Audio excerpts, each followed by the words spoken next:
محبوب علیہ الصلوۃ والسلام حضرت علی، حضرت فاطمہ، حضرت حسن و حسین رضی اللہ تعالی عنہم اجمعین ابوی یاد کړه دا ابوی منوار استل چې دا زما اهل بیت دي، دا زما قرابت والے دي، تاسو مين محبت د دوی سره ساتي. اوس د دې کې بیا بعض خلک په امتونو کې ډلې شول. یو قسم هغه ډله ده هغوی مینه محبت د حضرت حسن حسین سره وکړه، د علي کرم الله وجهه سره هغه یې دومره مقام او مرتبه ورکړو چې هغه یې د صدیق اکبر رضی الله عنه د مرتبې نه اوچت کړو، د خپل مقام نه د حضرت علي کرم الله مقام اوچت کړو. زمونږ د اهل سنت والجماعت عقیده دا نه ده، زمونږ عقیده دا ده چې د ټولو نه اول مقام په امت کې د حضرت صدیق اکبر رضی الله عنه دی، بیا پسې وروسته د نورو صحابه کرامو د درجه په درجه عمر فاروق رضی الله عنه. دغه رنګې بعض یو فرقه به چې راووتلې چې هغوی د علي رضی الله عنه سره بغض حسد شروع کړو، هغې ته خوارج ویلی کېږي چې هغوی د وړاندې د علي کرم الله وجهه نوم اخلي، په هغوی باندې هر طرف رپې راځي، د هغوی رنګ بدل شي. دا خلک ولې د علي رضی الله عنه نوم اخلي؟ ولې دا خلک د علي رضی الله عنه سره مینه محبت کوي؟ کم چې د نبي علیه الصلاة والسلام عاشقان دي، صحیح امتیان دي، هغوی د علي رضی الله عنه سره مینه محبت هم کوي او صحابه کرامو له ټول خپل مقام او مرتبه ثابتوي. نو کم خلک چې په هغې کې ډېر مینه محبت کې ننوتي دي، هغې ته شیعهګان ویلی کېږي، روافظ ورته ویلی کېږي. هغوی چې دغه مینې محبت اظهار کوي، هغوی په مختلف قسمه طریقو سره کوي، په داسې طریقو سره کوي چې د هغې شریعت اجازت نه ورکوي. شریعت ما ورته د هغې نه منع کړي وو، هغه شیعهګان روافظ راپاڅي په داسې طریقې سره د مینې محبت اظهار کوي، هغې نه موږ شریعت منع کړي چې هغه ناروا طریقې دي، او کوم مینه محبت چې هغوی ساتي دغه مینه محبت یې هم ناروا دی. هغه مینه محبت چې کوم شیعهګان ساتي، موږ وایو مینه محبت وساته خو درمیانه لاړه شه، ما سره بغض ساسه، ما سره دومره مینه محبت کوه چې د نورو صحابه کرامو نه اوچت کړي. نو دا یا ساتئ کوم شیعهګان چې دي، ګورې دا روغ خلک نه دی. اکثر کې زمونږ د خلکو عادت دا دی چې زمونږ اهل سنت و جماعت علماء کرام عوام خواص خلک په دې ورځو کې ډېر زیات اهتمام کوي، پروګرامونه جوړوي، صدقې کوي، خیراتونه کوي، ثواب یې چاته بخي؟ حضرت علي کرم الله وجهه ته، د شهدای کربلا ته، هغوی ته د هغې صدقې د پروګرام ثواب وربخي. نو دا خوارج هغه بدبخته هغه ګمراه خلک هغه به راپاڅي، په دې باندې اعتراض شروع کړي په اهل سنت والجماعت.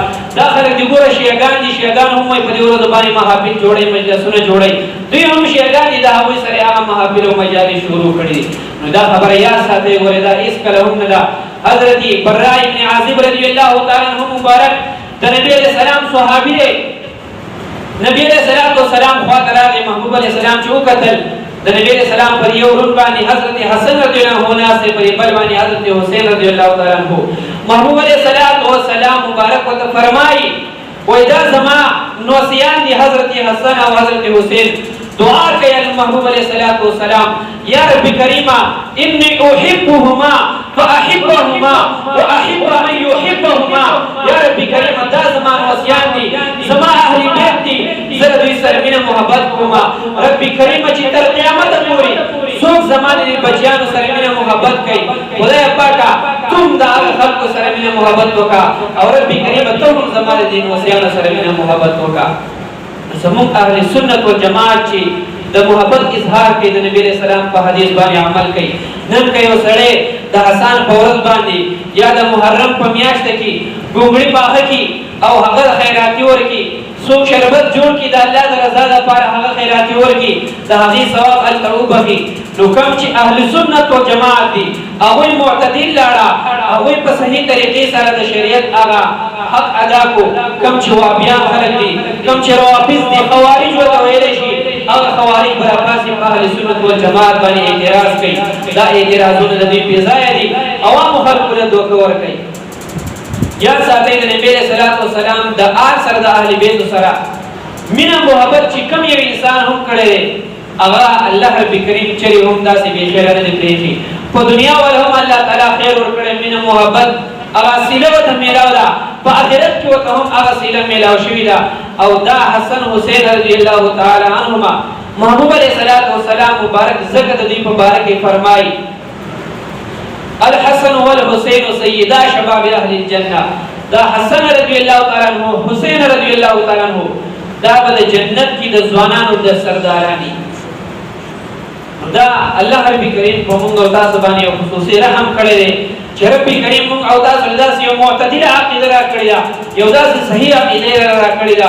موږ او تاسو له پکار دي چې په دې باندې شکر ادا کړو او د هغې محبت صله او برکات د هغې د چا نه پناه نه وي. یو پهلوان تېر شوی دی، د هغه نوم جنید و. په بغداد ښار کې پخوا به داسې کار کېدو چې اکثر بادشاهان چې به کوم وو، دوی به د ځان سره اکثر پهلوانان ساتل په هغه زمانه کې، او دوی به مقابله کوله د نورو ملکونو سره، او چې کوم کس به مقابله وګټله نو هغه ته به بیا ډېر انعام ورکړو، او بادشاهي وخت د طرف نه په سرکاري سطح به هغه ته انعام میلاوېدلو. او دغه جنید دا یو لوی پهلوان و، د ده یو لوی جسم و، او ډېر قوت او طاقت ورله خدای تعالی ورکړی دی. هغه جنید بادشاہ مبارک کی د هغې جنید مبارک کی بادشاہ اعلان کوي ای زما د رعیت خلقان، زه تاسو ته دا اعلان کوم چې زما سره کوم پهلوان دی، جنید پهلوان را سره دی. هغه جنید پهلوان به په پلانې ورځ باندې په پلانې ځای کې مقابلې دپاره میدان ته راځي. تاسو ټول رعیت خلکو ته زما د ملکیت خلکو ته دا اعلان دی، کوم یو کس چې د سره مقابلې ته تیاریږي راتې شي، نه زما د پهلوان جنید سره د مقابله وکړي. کوم یو انسان چې دا مقابله وګټله هغه ته به د بادشاهي وقت د طرف نه عظیم انعام میلاویږي.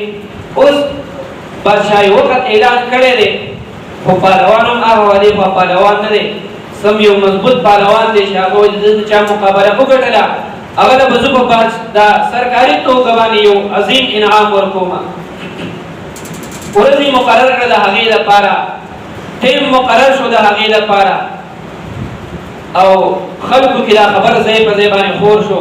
علاقې کې چې څومره خلکو ټولو ته خبر ورسېدو چې یاره د جنید پهلوان او د هغه به مقابله یې په پلانې ورځ باندې. کله چې هغه ورځ راغله اوس ټول خلک را حاضر شو، دا لوی لوی پهلوانان راغلي دي، جنید پهلوان ته میدان ته راووتلو. هغه جنید پهلوان چې کله هغې میدان ته راووتو هغه خلکو ته اعلان کوي ای د بغداد خلکو، د لرې نږدې نه راغلو خلکو، تاسو ته پته ده چې زه څنګه پهلوان یم. که نن یو کس ما پړ کول غواړي، زما مقابله کول غواړي، زه هغه ته چیلنج ورکوم، زما ورته اعلان دی، زما مقابلې ته دې راوځي. کله چې هغه جنید پهلوان اعلان وکړو، دا یو داسې مشهور پهلوان و چې د ده کیسې په ټول عالم کې مشهورې شوې وې. په چا کې دا جرأت نشته دی چې څوک راوځي او د جنید پهلوان مقابلې ته راشي. ټول خلک دغه شانتې ناست دی، یو بل ته ګوري پهلوانان راغلي وو چې د هغه جرأت قصې خلکو واورېدې، د هغه اړو ابداب خلکو ولیدو، د هغه باډي ولیده، د هغه جسم یې ولیدو، خلک پرې ویلې یاره ده سره به څوک مقابله کوي. اوس په دې مابین کې یو سړی راووتو د خلکو د دې منځ نه او اواز یې وکړي زه به ستا مقابله کوم.